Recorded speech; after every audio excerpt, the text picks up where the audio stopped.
Boy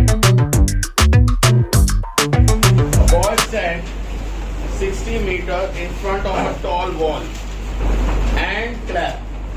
सबको तालियां बजाने का बड़ा शौक है. And claps. Full stop. The boy continues to clap every time an echo is heard. Another boy finds that the time taken between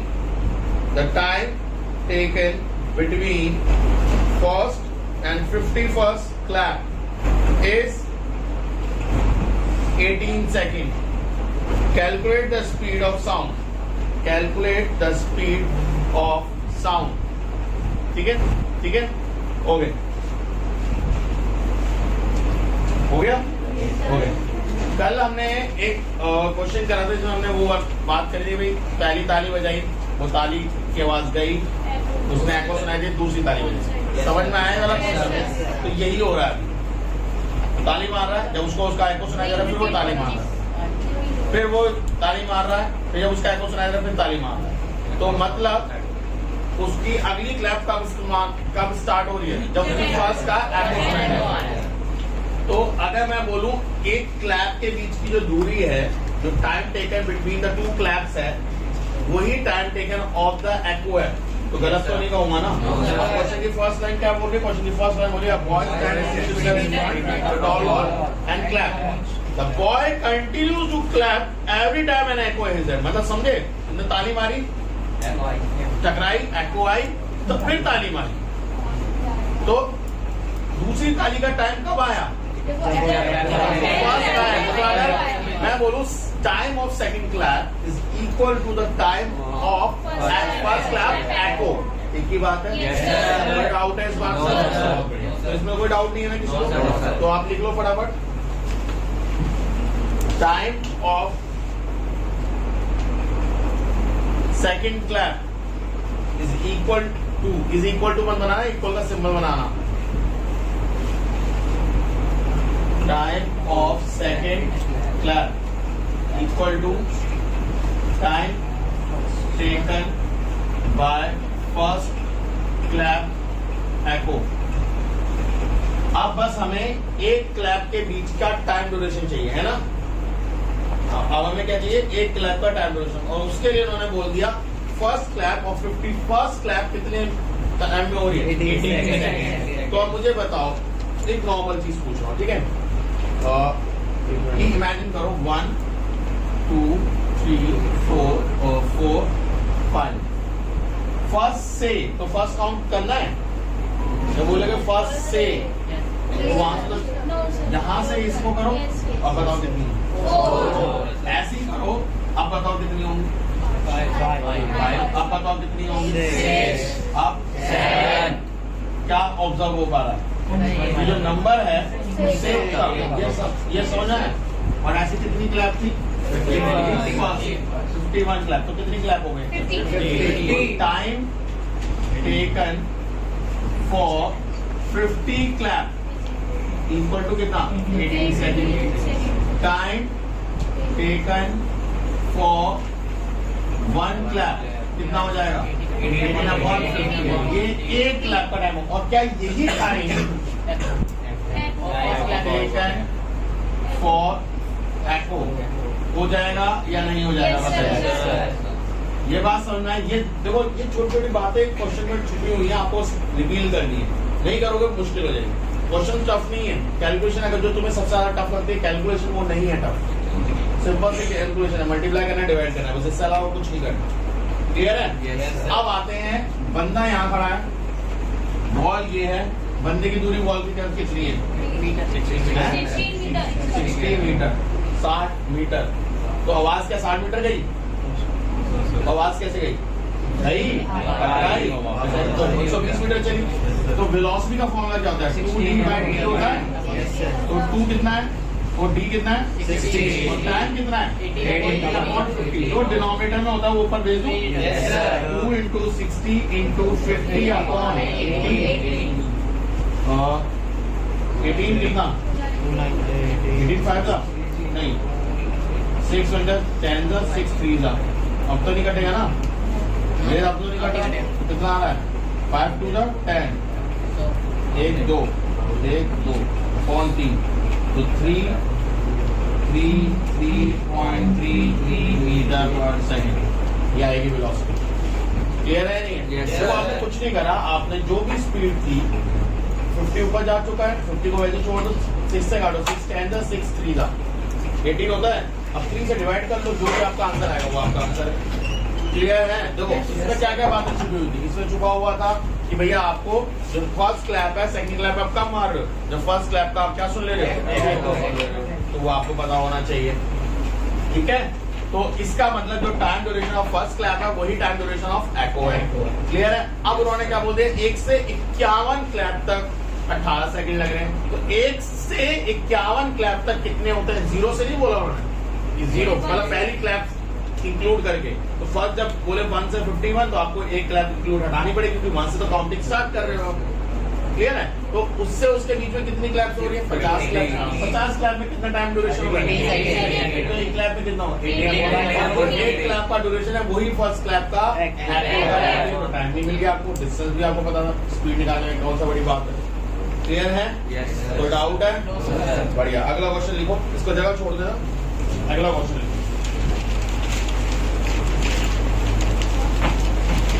A man standing, ये बढ़िया क्वेश्चन है।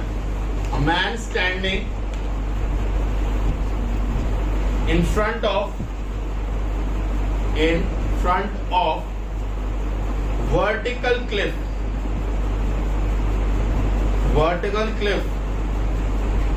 fires, fire नहीं है, fires, FIRES, fires मतलब एक से ज्यादा बार करिए, fires a gun, बहुत पैसे वाला भी है, गोली चला रहा है, पुलिस ले जाएगी। He hears the echo after 3 seconds. Full stop. On moving closer to the cliff.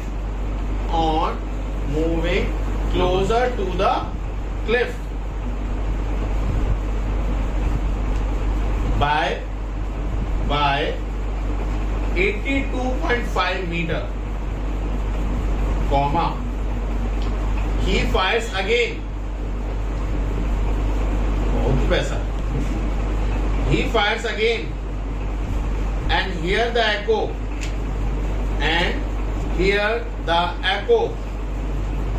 after 2.5 seconds.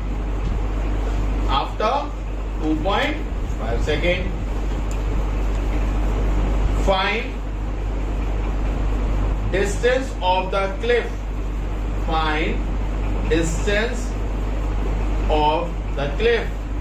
From the initial position.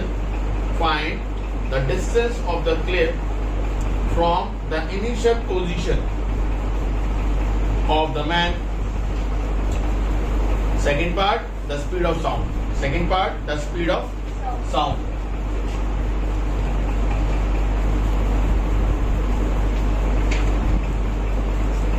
Okay, imagine करते हैं बंदा यहाँ खड़ा है, दूरी उसकी x है, हमें नहीं पता, बट हमें एक चीज पता है, टाइम कितना है? 3 सेकंड। मतलब उसे फर्स्ट एको जो सुनाई दी, जहां वो खड़ा था, हमने दूरी मानी x, उसे एको कितने में सुनाई दे रही है? 3 सेकंड। यहाँ हमें मान लेते हैं let the initial distance between cliff and man is x metre. तो साफ बना दो, वरना x हो गया, x और m तो एक ही रहेगा। ठीक है, x मीटर। क्लियर है? अब वेलोसिटी का फॉर्मूला बता दो चुप से, 2d/3। तो वेलोसिटी भी ना बता, 2x/3 ये मीटर पर सेकंड। अब वेलोसिटी हो गई। बात समझ में आ रहा है? बंदा आगे चला, कितना?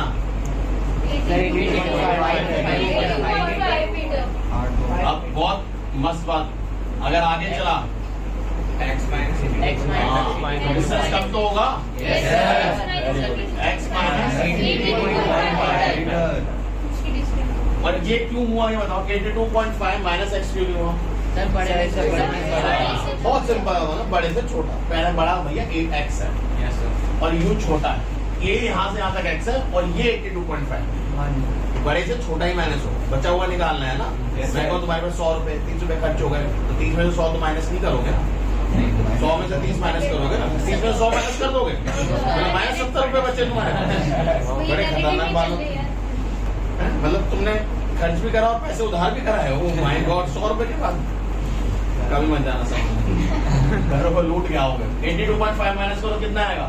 x minus. तो अब हमारे पास अच्छा यहाँ टाइम कितना है? 2.5 रहेगा। अच्छा फिर से फॉर्मूला लिख दूं वेलोसिटी का। तो 2x कितना है? x माइनस ये भी है, ये भी है, दोनों को इक्वल कर दो, क्योंकि यहाँ से भी तो v का ही फॉर्मूला था, यहाँ से भी तो v का ही फॉर्मूला था। cos equation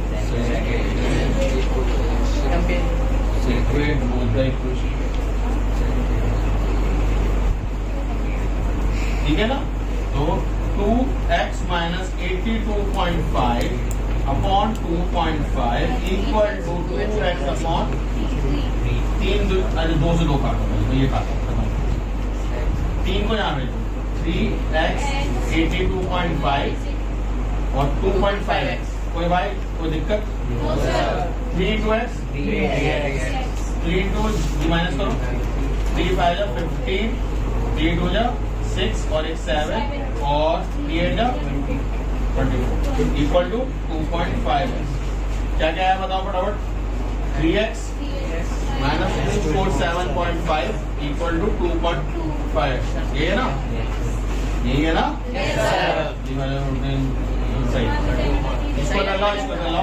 3x minus 2.5x equal to 247.5। ये कितना आएगा भैया?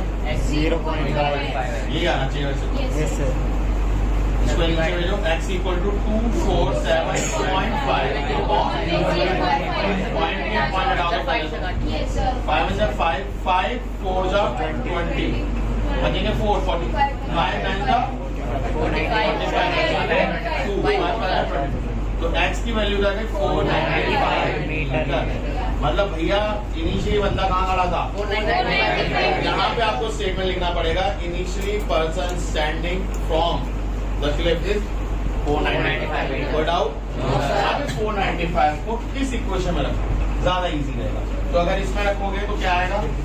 b equal to 2x upon 3 2 into ये नीचे लिखना चलो 2 इंटू 495 अपॉन 3 डिवाइड हो सकता है। 3 बजे 3 कितने से 1 3 6 18 बचे 1 3 5 15 बताओ 10 1 12 30 2 330 मीटर पर second in the speed of sound. ये क्वेश्चन आपके बोर्ड में आता है। ये वाले क्वेश्चन तब आएंगे जब उनको एक क्वेश्चन ऐसा देना होता है जहाँ बच्चा फंसे, जहाँ लैंग्वेज में फंसे। जैसे मैंने आपको मोमेंट ऑफ फोर्स में क्वेश्चन बताया था, सेंटर ऑफ ग्रेविटी और ट्रायंगल वाला, वो फंसता है, वो फंसने वाला। ये वो क्वेश्चन है, ये क्वेश्चन को फंसने वाला नहीं। देखो इसमें कैलकुलेशन कोई टफ नहीं है, आपको मल्टीप्लाई करना है। कॉन्सेप्ट आपको पता होना चाहिए बस क्या है भाई। पहले में कितना था? 3 सेकंड के बाद डिस्टेंस आपने x माना, v निकाला, कुछ नहीं करा। अगला भाई 82.5 आगे चला गया भैया, अगर x था 82.5 आगे चला गया तो x माइनस 82.5 ये डिस्टेंस है, f को भी दिया हुआ है तो कुछ तो अननोन है ही नहीं, वैल्यू डाल दी, ये भी आया, दोनों v को कंपेयर कर दिया, 2 से 2 कर दिया, बाकी क्रॉस मल्टीप्लाई है। ये तो भाई 6 7 की लीनियर इक्वेशन है, याद है? x की वैल्यू निकाल ली, 6 में से काफी तो मैच वही है। फिर यहाँ पे जो x की वैल्यू इसको उठा के यहाँ डाल दो, ये 7 का पार्ट है, ये वही है, कुछ भी टफ नहीं है। अगर टफ हो तो मैं आपको बोलता हूँ ये टफ ये है जहाँ पे आपको कॉन्सेप्ट सीखना है, क्वेश्चन क्या बोल रहा है, वो क्यों वैल्यू ऐसी ले रहा है, समझ रहे हो? ये है टफ, ये मैं मानता हूँ। इसमें थोड़ा सा आईक्यू थोड़ा सा ऊपर होना चाहिए, अदरवाइज मेरे हिसाब से टफ। ठीक है, करें कुछ ऐसे क्वेश्चन और करेंगे। रोक लो भैया। Standing between 2 vertical Cliff, a person standing between 2 vertical cliffs, 2 vertical cliffs and 640 meter away from the 640 meter away from the nearest cliff. 640 meter away from the nearest cliff, comma, produces sound, full stop. He hears the first echo. He hears the first echo after 4 seconds. After 4 seconds. And the second echo, and the second echo, and the second echo 3 seconds later. 3 seconds later. Full stop. Calculate the speed of sound in air. Calculate the speed of sound in air.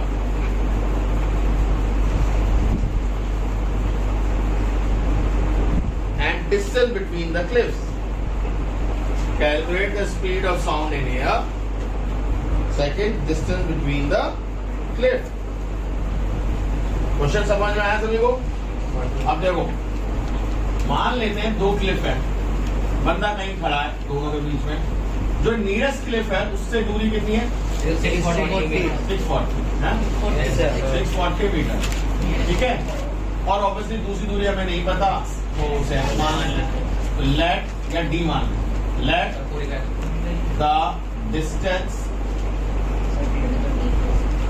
Between nearest के अलावा दूसरा portion क्या होता है? Forest. आपका forest नहीं होगा, फार होगा।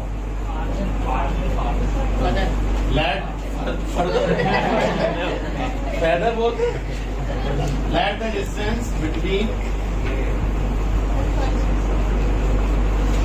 फर्दस्ट होता है पक्का। मुझे भाई मेरी मान में कम। लेट द डिस्टेंस बिटवीन, हाँ, far away Cliff. Very good. Is D. हम मैथ्स टीचर है भाई, हम इसी पे स्टिक करेंगे, ठीक है। ओके, सो उसे पहली जो एको सुनाई थी, ऑब्वियसली वो नियरेस्ट क्लिफ से सुनाई दी होगी, क्योंकि वो पास है, जल्दी गई होगी, जल्दी आई होगी। कोई डाउट किसी को? और वो जो फर्स्ट एको सुनाई थी वो कितने सेकंड में आई? 4 सेकंड। वो कितने में सुनाई थी? 4 सेकंड। तो अभी फिलहाल मैं इस पे ही स्टिक रहता हूँ और इसी से क्वेश्चन को ड्राइव करने की कोशिश करता हूँ कि भाई पहली एको जो मैंने आवाज प्रोड्यूस करी वो 2 क्लिप है, तो इधर से भी टकरा के आई होगी, इधर से टकरा के आई होगी, इधर से टकरा के आई, उसकी बात अभी हम नहीं कर रहे। अभी हम बात कर रहे हैं इसकी। कोई डाउट? क्योंकि ये पहले आई। तो अगर मैं वेलोसिटी की बात करूं तो वेलोसिटी का फॉर्मूला हो जाता है 2d/d। डिस्टेंस 640 है और 4 सेकंड में बाद आ गई, ठीक है। तो 4 बन जा 4, 2 बजा 4 6 जा 24, 0 320 मीटर पर सेकंड वेलोसिटी। कोई डाउट? लिख सकते हो velocity of sound in air is 340 metre per second. कोई डाउट?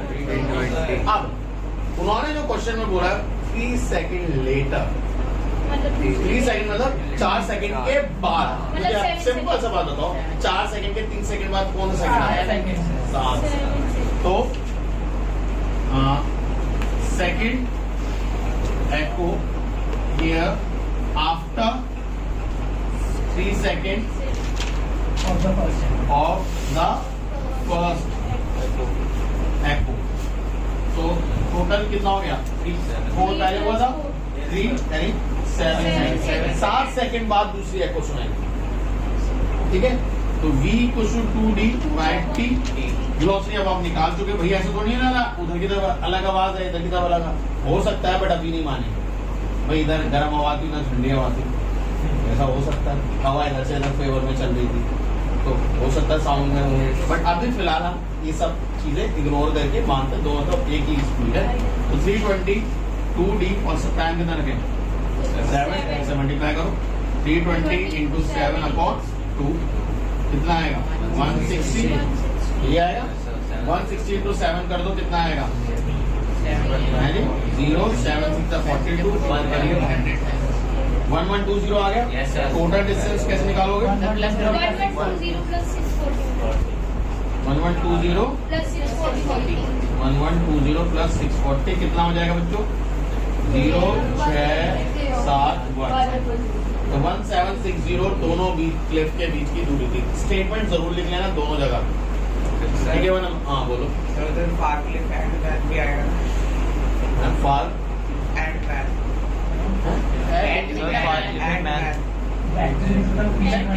डिस्टेंस बिटवीन बैक कैसे डिसाइड कर सकते हो?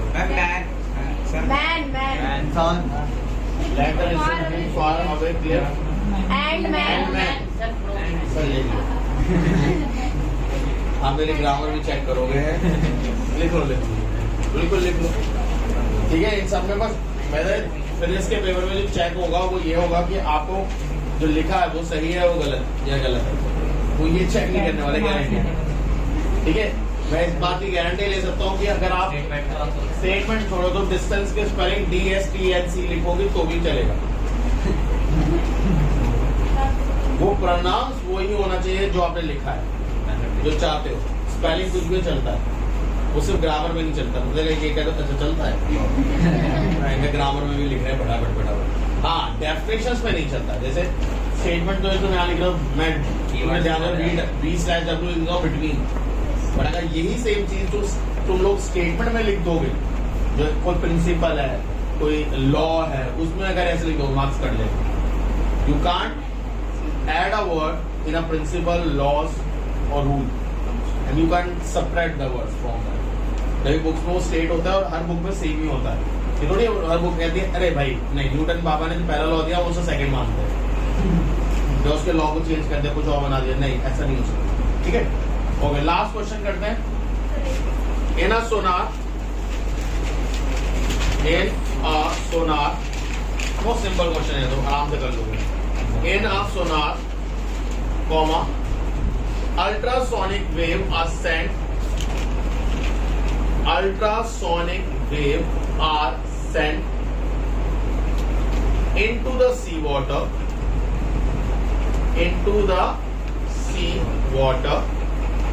and the reflected wave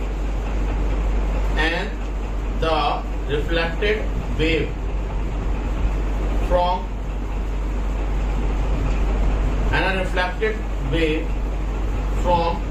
sunken ship SUNKEN।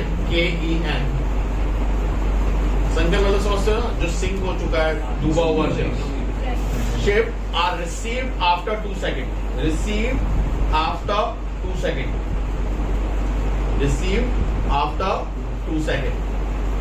अच्छा मुझे कोई बताएगा, कभी कभार आप लोगों ने देखा होगा इस क्वेश्चन में भी ऐसा है 2 सेकेंड को ना 2.0 सेकेंड लिखा, क्यों?